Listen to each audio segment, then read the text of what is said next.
राहुल की भारत जोड़ो यात्रा से क्यों दूर रहेगी सपा बसपा? बीजेपी की जगह कांग्रेस को दुश्मन क्यों मान रहे हैं अखिलेश और मायावती? कांग्रेस ने भेजा न्योता, लेकिन कोई भी दल साथ आने को तैयार नहीं। कांग्रेस की भारत जोड़ो यात्रा को अब तक जबरदस्त सफलता मिली है। जिस दल को भारत जोड़ो यात्रा में शामिल होने का न्योता दिया गया, वो बिना कुछ सोचे समझे यात्रा में शामिल हो गया। यहां तक कि वाम दल के नेता भी राहुल गांधी के साथ कदमताल करते हुए दिखाई दिए। केरल, तमिलनाडु, महाराष्ट्र, जहां भी कांग्रेस कमजोर है और कांग्रेस ने वहां की दूसरी पार्टियों को भारत जोड़ो यात्रा का न्योता दिया, तो राज्य के दल यात्रा में शामिल हो गए। यात्रा अभी कश्मीर पहुंची भी नहीं है कि कश्मीर से भी संकेत आने लगे हैं कि बीजेपी विरोधी सभी पार्टियां भारत जोड़ो यात्रा में शामिल होने को तैयार है। नेशनल कॉन्फ्रेंस के फारूक अब्दुल्ला, पीडीपी की महबूबा मुफ्ती यात्रा में समर्थन के लगातार बयान दे रही हैं। लेकिन कांग्रेस को जहां सबसे ज्यादा जरूरत है, वो सूबा कुछ और ही कहानी कह रहा है। अभी भारत जोड़ो यात्रा 9 दिन के ब्रेक पर है। 3 दिसंबर से यह फिर शुरू होगी और इसकी शुरुआत अब यूपी से होगी। दिल्ली यूपी बॉर्डर से यात्रा की शुरुआत दोपहर से होगी। यूपी में यात्रा 3 दिन विश्राम लेगी, यानी 3 रात और 4 दिन यात्रा यूपी में रहेगी और इसके बाद पानीपत के रास्ते हरियाणा में प्रवेश कर जाएगी। हरियाणा से पंजाब और फिर जम्मू कश्मीर में यात्रा पहुंचेगी।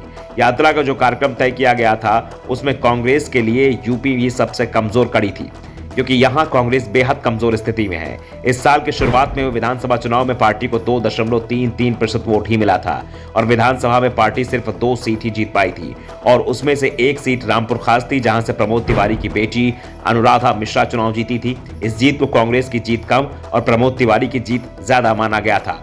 ऐसे में कांग्रेस ने यात्रा को सफल बनाने के लिए बीजेपी विरोधी सभी पार्टियों को न्योता दिया। कांग्रेस को सबसे ज्यादा उम्मीद अखिलेश यादव और जयंत चौधरी से थी, क्योंकि ये दोनों नेता राहुल गांधी के हम उम्र हैं। अखिलेश और राहुल के बीच रिश्ते सामान्य हैं। दोनों कई बार साथ साथ प्रचार कर चुके हैं। 2017 का विधानसभा चुनाव तो कांग्रेस और सपा ने एक साथ मिलकर लड़ा था। आरएलडी के साथ भी कांग्रेस गठबंधन कर चुकी है। जयंत के साथ भी रिश्ते सहज है और सबसे बड़ी बात, कांग्रेस की यात्रा जयंत चौधरी के प्रभाव वाले क्षेत्र से ही निकल रही है।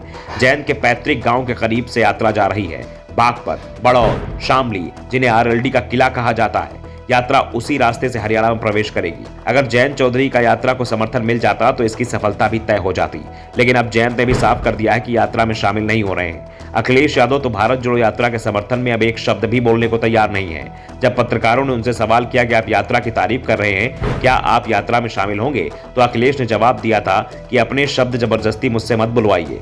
साफ है, अखिलेश ने यात्रा पर ही सवाल उठा दिए हैं। अखिलेश के संकेतों के बाद जयंत चौधरी की ओर से भी ऐसे संकेत मिल रहे हैं। दावा किया जा रहा है कि जयंत, अखिलेश और मायावती सभी को कांग्रेस से डर लग रहा है। बीजेपी से इन दलों को कोई खास डर नहीं दिख रहा है, क्योंकि यूपी में कांग्रेस का जो वोट बैंक रहा है, उसमें मुस्लिम और दलित उनके साथ रहा है। ये आबादी यूपी की कुल आबादी का करीब 40% है। इसके अलावा दूसरी जातियों का भी वोट कांग्रेस को मिल जाता था, जिस कारण से कांग्रेस ने लंबे समय तक यूपी की सत्ता पर राज किया। लेकिन अब दलित वोट बीएसपी के पाले में चला गया है, मुसलमान सपा के साथ। ऐसे में अगर ये दल राहुल गांधी की भारत जोड़ो यात्रा का समर्थन करते हैं, सपा बसपा आरएलडी के नेता राहुल के साथ चलते हैं, तो जनता के बीच ये मैसेज जा सकता है कि सभी ने राहुल गांधी का नेतृत्व स्वीकार कर लिया है। ऐसे में कांग्रेस का पुराना आधार वोट उनके वापस चला जा सकता है। यूपी में मुसलमान और दलित अगर कांग्रेस के पाले में चला गया, तो फिर सपा और बसपा के लिए प्रदेश में अपना अस्तित्व बचाना ही मुश्किल हो जाएगा। Bureau report, the such India.